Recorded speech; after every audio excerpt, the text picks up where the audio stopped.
ഞാൻ കാണുന്ന ഈ ഓരോ ദേഹവും അന്നമയ കോശമാണ് എന്ന് മനസ്സിലാക്കണം. അത് അന്നത്തിൽ നിന്നുണ്ടായി, അന്നത്തിൽ നിന്നു, അന്നത്തിൽ ലയിക്കാനുള്ളതാണ് എന്ന് മനസ്സിലാക്കണം.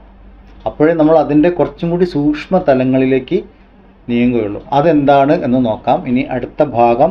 ഇനി അന്നമയ കോശം പറഞ്ഞു കഴിഞ്ഞു. അതിൻ്റെ ഉള്ളിൽ അന്നമയ കോശത്തിനേക്കാളും സൂക്ഷ്മമായിട്ട് പ്രാണമയ കോശം ഉണ്ട്. പ്രാണമയ കോശം എന്ന് പറഞ്ഞാൽ പ്രാണശക്തികളുണ്ട്. പ്രാണശക്തി ഉണ്ടോ എന്ന് എങ്ങനെയാ അറിയാം?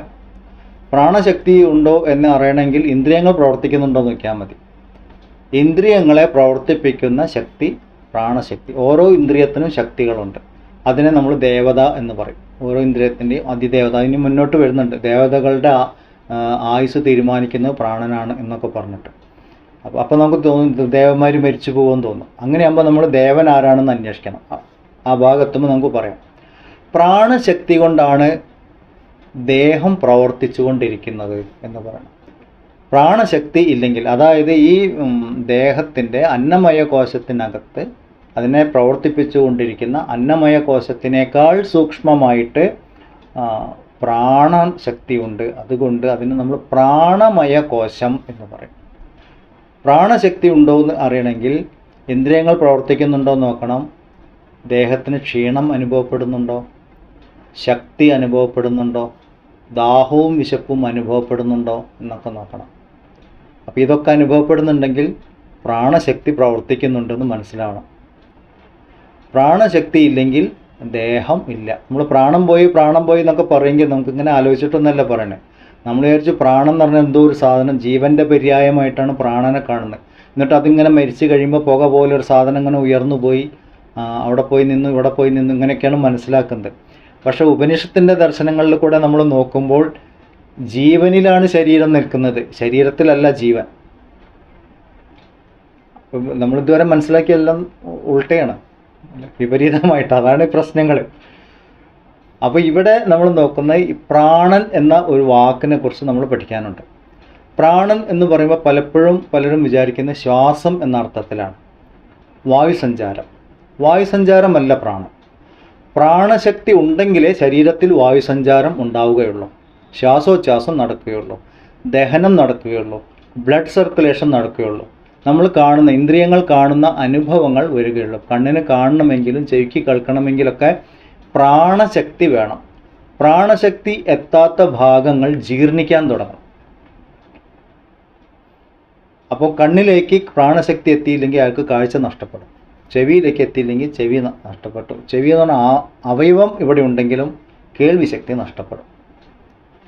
ഇതാണ് പ്രാണശക്തിയുടെ പ്രത്യേകത. അപ്പോൾ ഈ പ്രാണമയ കോശം ഉണ്ടോ എന്ന് നമുക്ക് അറിയാൻ ഇനിയിപ്പോൾ പറയേണ്ട ആവശ്യമില്ല. അതിൻ്റെ ലക്ഷണങ്ങളൊക്കെ പറഞ്ഞു കഴിഞ്ഞു. ഏതൊരാളും ഈശ്വരനെ ഇല്ല എന്ന് പറയുന്നവർ, ഇല്ലെങ്കിൽ ഇതുപോലെ ഹൈന്ദവ ദർശനങ്ങളെ വിമർശിക്കുന്നവർ, കളിയാക്കുന്നവർ, അവരോടൊക്കെ ചോദിക്കും നിങ്ങൾക്ക് വിശപ്പും ദാഹമൊക്കെ ഉണ്ടോ? ഉണ്ടല്ലോ.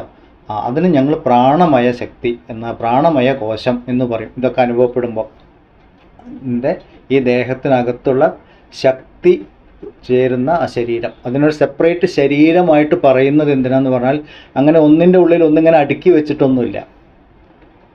അതിൻ്റെ ഉള്ളിലുണ്ട്, അത് നമുക്ക് അനുഭവമാണ്, അതിനു വേണ്ടി പറയുന്നു. അത് ഈ ശരീരത്തിൻ്റെ ഉള്ളിൽ എല്ലായിടത്തും വ്യാപിച്ചിരിക്കുന്നത് കൊണ്ട് അതിനങ്ങനെ ഒരു രൂപമുണ്ട് എന്ന് സങ്കല്പിക്കുകയാണ്. അതുകൊണ്ട് അതിനെ പ്രാണമയ കോശം എന്ന് പറയണം. അതും ഒരു കോശമായിട്ടാണ് പറയുന്നത്, ഒരു ഉറയായിട്ടാണ് പറയുന്നത്. എന്ന് പറഞ്ഞാൽ അതിൻ്റെ ഉള്ളിൽ മറ്റെന്തോന്നും കൂടിയുണ്ട്, അതെന്തിൻ്റെയോ ഒന്ന് കവറായിട്ടാണ് നിൽക്കുന്നത് എന്ന അർത്ഥത്തിലാണ് പറയുന്നത്. ഇതൊക്കെ ധ്യാനിക്കാൻ വേണ്ടിയിട്ടാണ്, അക്ഷരാർത്ഥത്തിൽ ഇതൊന്നുമല്ല. അങ്ങനെയും കൂടി ഓർമ്മിക്കണം. കാരണം ഇനി പറയാൻ പോകുന്നത് മനസ്സിനെ കുറിച്ചാണ്. അപ്പം മനസ്സ് ശരീരത്തിൻ്റെ ഉള്ളിലാണോ എന്ന് തോന്നും. അവിടെയാണ് നമ്മൾ പ്രശ്നത്തിൽ വരിക. കാരണം മനസ്സൊരിക്കലും ശരീരത്തിൻ്റെ ഉള്ളിലല്ല എന്നുള്ളതാണ് സത്യം. നമ്മളെപ്പോഴും എൻ്റെ മനസ്സ് എൻ്റെ ഉള്ളിൽ എന്നൊക്കെ പറയാം. അത് നമ്മൾ മനോമയ കോശത്തിൽ എത്തുമ്പോൾ പറയാം. അപ്പോൾ നമുക്ക് പറയാനുള്ളത് ഇങ്ങനെ സെപ്പറേറ്റ് കോശങ്ങളായിട്ട് പറയുന്നത് ധ്യാനിക്കാനും ചിന്തിക്കാനുമൊക്കെ ഉള്ള സൗകര്യത്തിന് വേണ്ടിയിട്ടാണ്. പ്രാണശക്തി ഉണ്ട് എന്നുള്ളത് എല്ലാവരുടെയും അനുഭവമാണ്. അപ്പോൾ ഈ പ്രാണശക്തി എവിടെ നിന്ന് വന്നു എന്നൊരു ചോദ്യം ചോദിക്കണം അറിയണം. അല്ലെങ്കിൽ പ്രാണശക്തി ഞാൻ അനുഭവിക്കുന്നുണ്ട്, ഈ കാര്യങ്ങൾ ഓർമ്മിക്കാൻ വേണ്ടിയിട്ട് പറഞ്ഞു. ഇതിൽ തന്നെ ഈ പ്രാണശക്തി തന്നെ ഒരേപോലെയല്ല.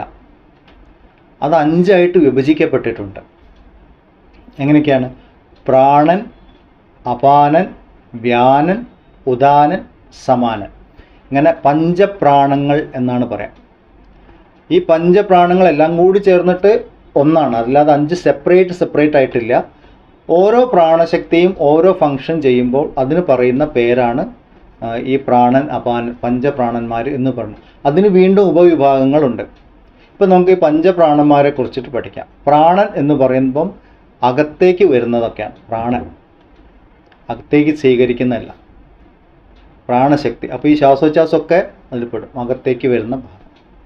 അപാനൻ എന്ന് പറയുമ്പം പുറത്തേക്ക് പോകാനുള്ളതാണ്, ശരീരത്തിന് വേണ്ടാത്തതൊക്കെ പുറത്തേക്ക് കളയുന്ന ഭാഗം അപാനനാണ്. പ്രാണനും അപാനനും ആണ് നടന്നുകൊണ്ടിരിക്കുന്നത്. നമ്മളിപ്പോൾ ശ്വാസോച്ഛ്വാസം ചെയ്യുമ്പോഴാണ് ഏറ്റവും വലിയ ഉദാഹരണം അത്, പ്രാണശക്തി ഉണ്ട് എന്നുള്ളത്. അപ്പോൾ ഈശ്വരനില്ല എന്ന് പറയുന്നതോട് നമുക്ക് ചോദിക്കാനുള്ളത്, നമുക്ക് പ്രാണശക്തി ഉണ്ട്, അതെന്താണെന്നൊന്ന് അന്വേഷിക്കണം കേട്ടോ, ബാക്കി നമുക്ക് പിന്നെ സംസാരിക്കാൻ പറയും. അപ്പം അങ്ങനെ ബുദ്ധിയുള്ളവനാണെങ്കിൽ അന്വേഷിക്കാൻ പോകും, പിന്നെ വാദിക്കാൻ നിൽക്കില്ല. ശ്വാസമില്ലാത്തവരാരും ഇല്ലല്ലോ. പ്രാണനും അപാനനും. പിന്നെ ഒന്നുള്ളത് സമാൻ ആണ്. സമാനൻ എന്ന് പറയുമ്പം നമ്മൾ കഴിച്ച ഭക്ഷണം ദഹിപ്പിക്കൽ, അകത്തേക്ക് വന്നതിനൊക്കെ വേണ്ട വിധം പ്രോസസ്സ് ചെയ്യുന്ന ശക്തി സമാനൻ. വ്യാനൻ ഡിസ്ട്രിബ്യൂട്ട് ചെയ്യുന്നതാണ്.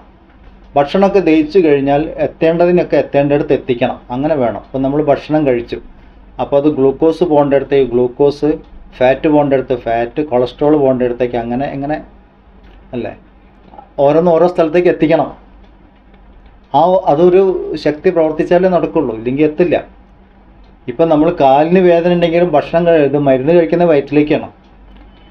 ഇപ്പോൾ ഒരു മുറി പറ്റി കാലിന് ഭാഗത്ത് അത് ഉണങ്ങണമെങ്കിൽ മരുന്നിൻ്റെ അംശം അവിടേക്ക് എത്തണം. അപ്പോൾ അത് ഡിസ്ട്രിബ്യൂഷൻ നടക്കണം വേണ്ട വിധം. ഇതാര് ചെയ്യണം?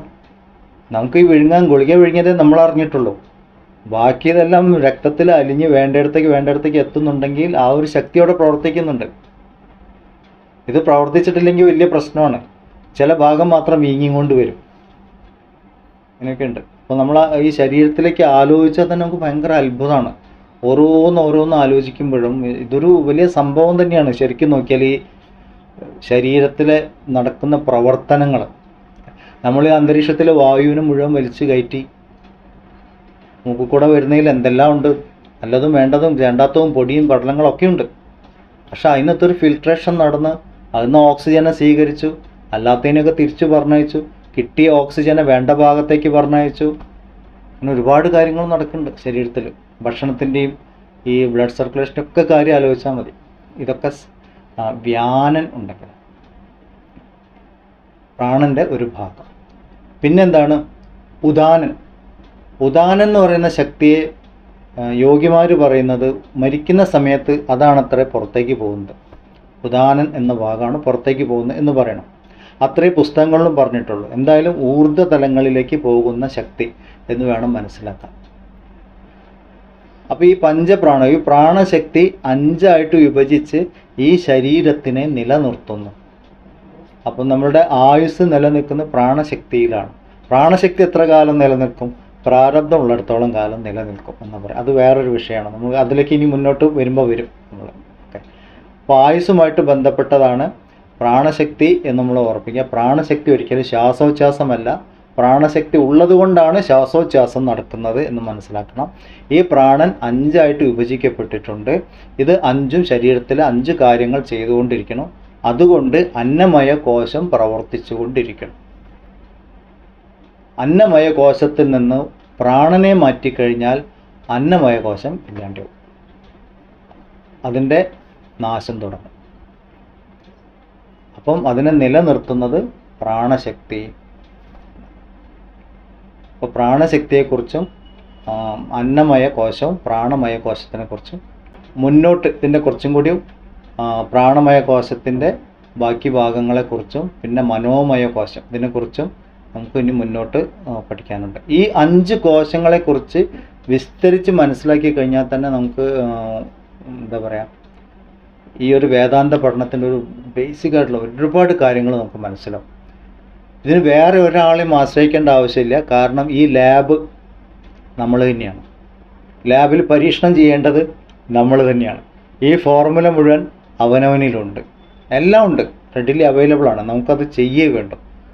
ഒരു പരീക്ഷണം, ഒരു ആത്മാന്വേഷണം അവനവൻ്റെ ഉള്ളിൽ നടത്താൻ ഈ ഉപനിഷത്ത് പഠനങ്ങളൊക്കെ നമുക്ക് സഹായിക്കും.